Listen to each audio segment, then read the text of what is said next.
8 de la mañana con 10 minutos, 8 con 10 minutos, avanzamos con más entrevistas en Punto Noticias, primera emisión a través de Radio Pichincha. Ya está con nosotros vía telemática el doctor Carlos Alvear, abogado en el caso Caminito. ¿Cómo está, doctor Alvear? Buenos días, bienvenidos. ¿Esperaban ustedes esta decisión del Tribunal de Juzgamiento que sorprendió a muchos en el sentido de que se ha declarado inocentes del presunto delito de peculado al señor Pablo Romero y otros procesados, en este caso conocido como Caminitos? ¿Esperaban ustedes esta decisión? Habían ya presentado todos los argumentos del caso, pero con la forma como se ha manejado la justicia en estos últimos años, la connotación política que también tuvo este caso, ¿se esperaban esta resolución? Buenos días, bienvenido, le saludamos a Alexis Moncayo, quien le habla, Licenia Espinel. Licenia, muy buenos días Alexis, ¿sí me escuchan, no? Bienvenido, doctor. Perfectamente. Sí. Ok, y muy buenos días sobre todo a la audiencia de Pichincha Universal. Respecto a la pregunta, no teníamos expectativa de que tengamos alguna otra resolución. Cuando terminamos la audiencia de juicio, que duró una semana, habíamos dicho claramente con el abogado con el comparto la defensa, en este caso el doctor Perea, que la fiscalía presentó dos tesis del caso. Una, de que esta persona llamada el ruso no existió, que es la persona que recibió los recursos, y que dos, los productos, el servicio que él entregó, no se había dado nunca. Después de toda esta semana de audiencias, donde se presentó una veintena de personas que dieron su testimonio, así como prueba documental, prueba pericial, les quedó muy claro al tribunal de que la tesis de fiscalía se cayó para abajo. El ruso sí existió, es una persona que brindó sus servicios de ciberseguridad en favor del Estado y, por supuesto, este servicio, que es la Operación Caminito, sí se dio. Por tanto, en cuanto repito, creo que era la respuesta lógica que la justicia tenía que dar a los ecuatorianos, sobre todo a una persona inocente como Pablo Romero, que por cuestiones de persecución se ha involucrado en este caso lamentablemente. Doctor Alvear, ¿cómo está? Buenos días, un gusto saludarle.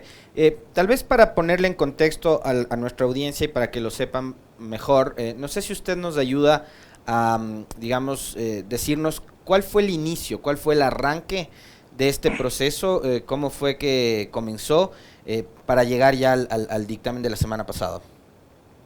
Por supuesto, la Contraloría General del Estado presentó un informe con indicios de responsabilidad penal en contra del ingeniero Pablo Romero y de otros funcionarios de la SENAIN por una aparente idea de peculado. ¿En qué año? Y en el año 2015, sí, 2014, perdón. Este informe tiene una particularidad, dice que no se ha identificado a la persona a la que recibió los recursos del Estado ecuatoriano por los servicios que se entregó.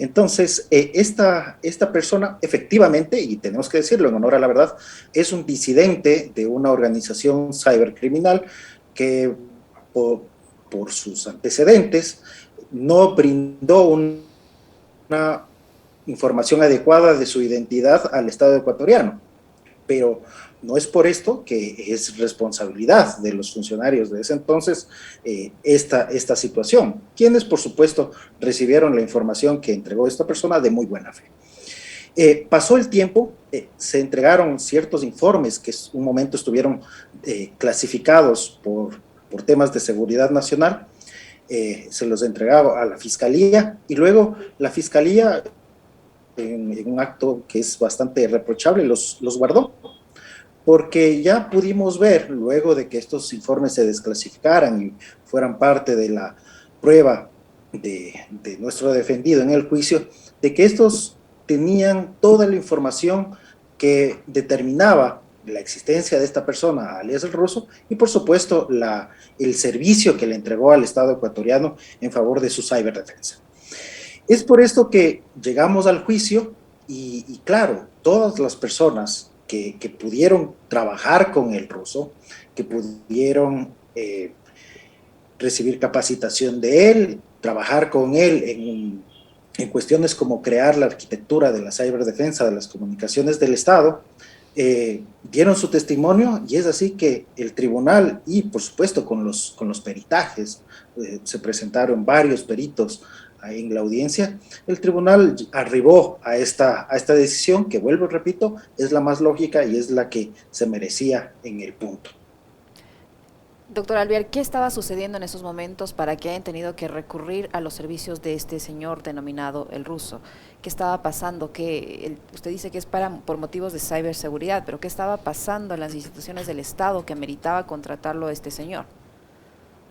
Licenia, Alexis, ustedes son unos periodistas que son bastante bien informados. Recuerden, en el año 2013 fue noticia en toda la región de Latinoamérica, previo a la cumbre de las Américas, si es que mal no recuerdo, hubo una noticia que se generó en Argentina, en Uruguay y en otros países, de que existía una banda de hackers que estaba infiltrándose en las comunicaciones de presidentes, ministros, senadores, diputados, congresistas, asambleístas y otras autoridades en toda Latinoamérica. En Ecuador no fue la excepción. Esta banda, denominada los Centauros, realizó estas operaciones ilegales, y claro, los fines los desconocemos, pero entendamos que una organización criminal que tiene en su poder información clasificada muy importante de las más altas autoridades de la República del Ecuador y del resto de los países, les da la posibilidad de hacer prácticamente cualquier cosa y, por supuesto, vulnera en gran medida la seguridad del Estado ecuatoriano y de nuestros intereses. Ese es el contexto con el que se dio. Y bueno, tener seguridad informática dentro de los estados en todo el país, en todo el mundo, es algo bastante común, es algo que merecen todos los estados. Si no, veamos lo que está pasando actualmente en el mismo Ecuador.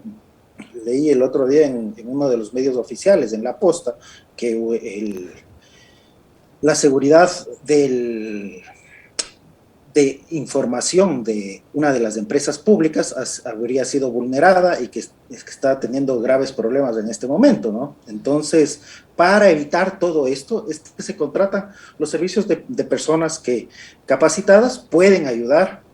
Y por supuesto es algo que, vuelvo y repito, es muy común, no solo en el estado ecuatoriano a lo largo de todo el tiempo, sino en todos los estados del mundo. Doctor Alvear, ¿por qué cree usted que pese a todos los argumentos, a los alegatos, a las pruebas documentales, testimonios que ustedes presentaron como parte de la defensa, el juez Marco Rodríguez no votó de la misma manera que lo hicieron los otros dos integrantes de este tribunal? El voto del doctor Rodríguez es algo, por supuesto, respetable, pero muy lamentable, leído desde el derecho mismo. Tiene, dentro de las cuestiones fácticas que él promovía, que él considera que son muy importantes, algo que es bastante poco práctico y creo que inadmisible. Y es que justamente dice que la máxima autoridad de una institución es la que tiene que en sí misma y por sus propios medios determinar, en este caso, la fuente, la identidad de esta persona, alias del ruso. Entonces, esto evidentemente no es algo lógico.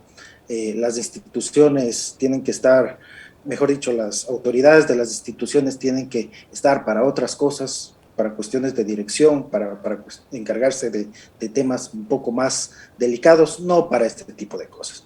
Y por supuesto, algo que contrasta en gran medida con lo que dicen los jueces del voto de mayoría es que los jueces del voto de mayoría indicaron que si es que acá hubo algún problema, esto debió haberse sancionado en el ámbito administrativo.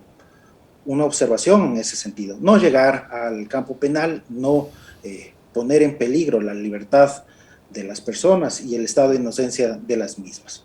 Y bueno, en este punto también nos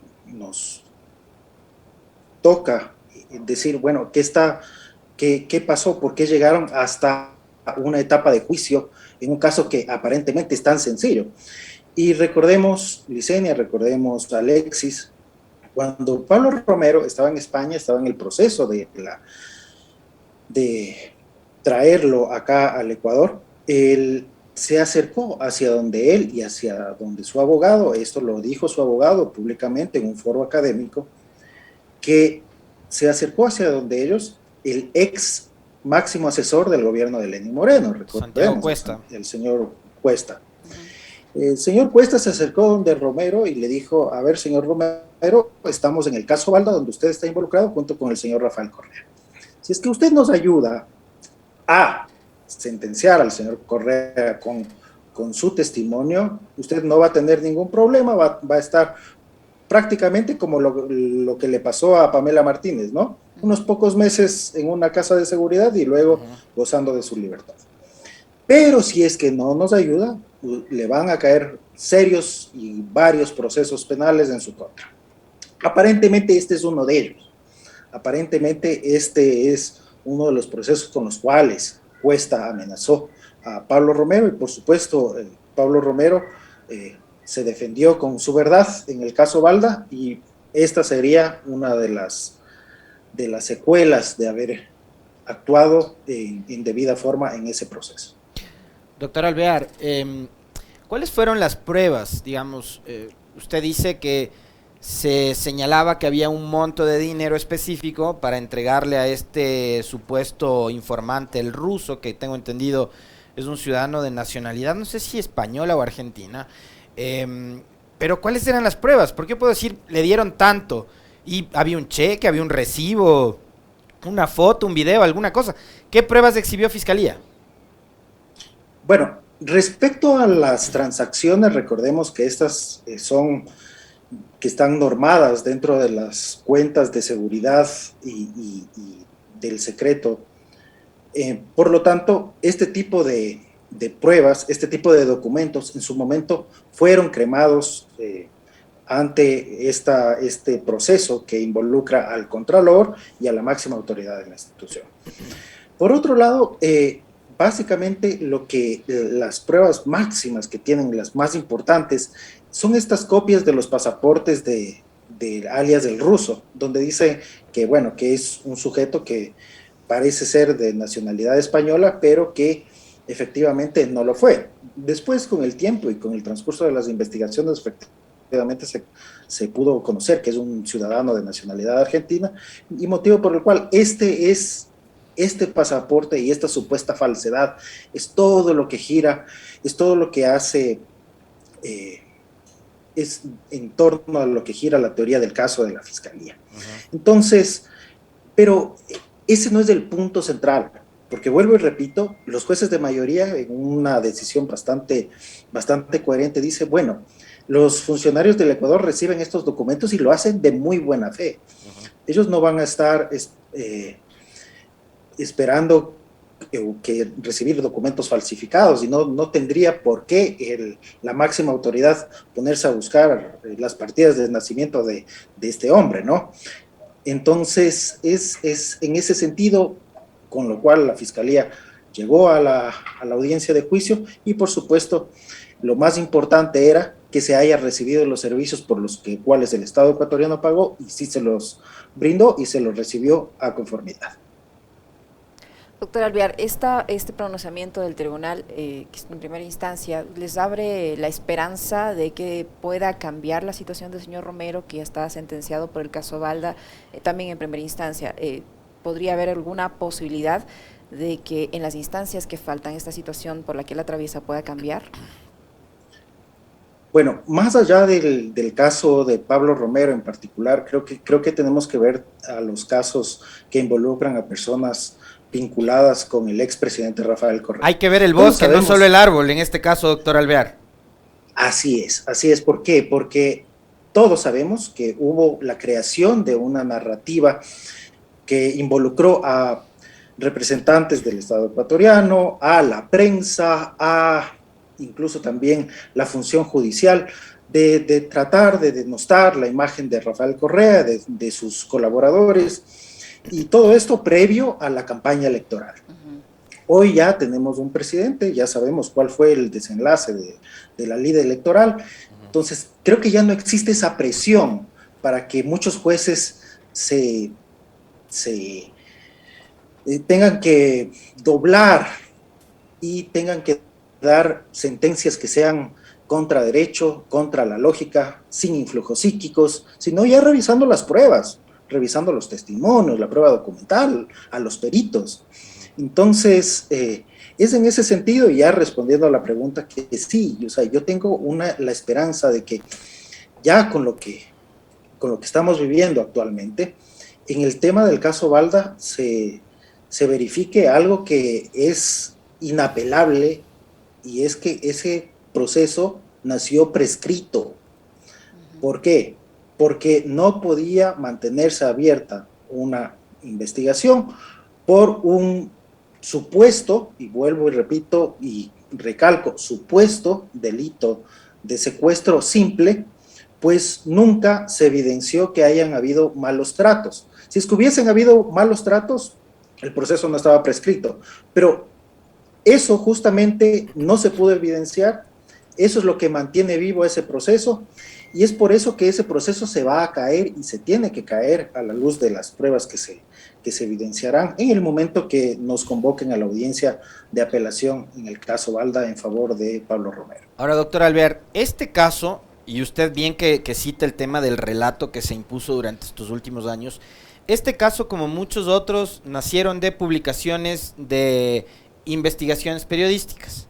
Entonces aquí tenemos que la fuente, el 31 de julio del 2018, publicó la nota: Pablo Romero, jefe de la Senaín, cobraba como alias El Ruso. Esta plataforma de periodismo de investigación, que ya todos sabemos la lidera Fernando Villavicencio y demás.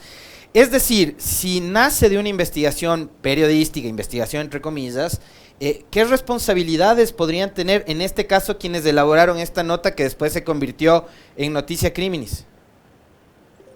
Bueno, ahora con las propuestas que ha realizado el gobierno del presidente Lazo, prácticamente no tendría ninguna responsabilidad, ¿no? O sea, eh, pero es que yo estamos mañana puedo ante... publicar cualquier cosa en un portal. Yo mañana me abro un portal digital de investigación, doctor Alvear, y digo que el doctor Alvear, está involucrado en una red de narcotráfico. Entonces, y después me hago asambleísta, gano inmunidad y viva la vida loca. ¿Qué responsabilidad tienen estas personas que se encargaron de elaborar ese relato del que usted hablaba hace un momento para involucrar a todo el entorno del expresidente Correa como parte de una supuesta mafia? Es que el problema no es el relato, porque el relato tendría que morir. El problema es que en un momento el relato fue una parte de toda una confabulación que involucró al resto de funciones del Estado, y que toda esta confabulación es la que lleva los procesos penales avante. El relato por sí mismo no tendría que tener ninguna consecuencia. Por supuesto, desde quienes creemos que debe existir la responsabilidad de los comunicados contrastada, tiene que ser verificada, tiene que ser veraz. Eso es algo que nosotros, que yo por lo menos trato de que se mantenga. Sin embargo, ya vemos que las propuestas en ese sentido son al contrario, son de que se elimine cualquier tipo de responsabilidad por parte de los comunicadores, y bueno, vamos a ver qué pasa, ¿no? Ahora, doctor Alvear, la Fiscalía ha dicho, como siempre, que cuando ocurren estas cosas que va a apelar la decisión del tribunal. ¿Qué viene ahora? Una vez que ya se ha declarado la inocencia del señor Romero y los demás procesados en este caso, ¿qué viene ahora si la Fiscalía apela?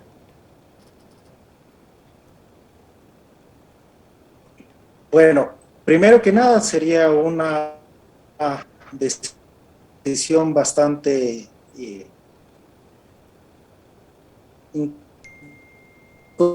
congruente, luego de que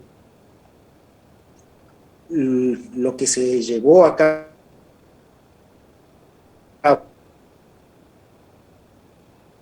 ¿Tenemos algún inconveniente con su señal, doctor Alvear? Está muy intermitente su señal, no sé si nos está escuchando. No, creo que perdimos la señal del doctor Alvear, qué pena. Vamos a ver si la podemos recuperar. ¿Aló? Ahí estamos, nuevamente. ¿Tuvimos Ahí estamos. algún problema con su señal, doctor? Qué pena. Sí, justamente les estaba comentando que sería bastante inoficioso que la Fiscalía trate de apelar en un caso en el que les fue muy mal, en el que plantearon dos tesis y ambas tesis se les derrumbaron absolutamente, y sobre todo por el hecho de que les fue tan mal que en el último día de la audiencia le cambiaron totalmente la teoría del caso. Abandonaron esas dos tesis de que el ruso no existía y de que Caminito no existió, porque claro, luego de que se presentaron 20 personas a decir todo lo contrario, dijeron, ok, bueno, sí, el ruso existió, Caminito existió como operación, pero no fue una operación que que le sirvió a algo al Estado. Entonces, claro, llegan, cambian la teoría del caso, esto les genera una incongruencia que lo anotan los jueces en su fallo de mayoría, dice que al realizar este cambio no están vulnerando el principio de congruencia, es decir, que haya una acusación y sea la misma a lo largo de todo el proceso. Y en ese momento, vuelvo, repito, es absolutamente, no habría ningún sentido de que apele la Fiscalía en este caso. ¿Tienes más inquietudes, Alexis? Muchísimas gracias al doctor Carlos Alvear, abogado en el caso Caminito, que ha estado con nosotros. Muchísimas gracias, doctor Alvear. Muy amable, doctor. Muchas gracias, Licenia, muchas gracias, Alexis, y a toda la audiencia.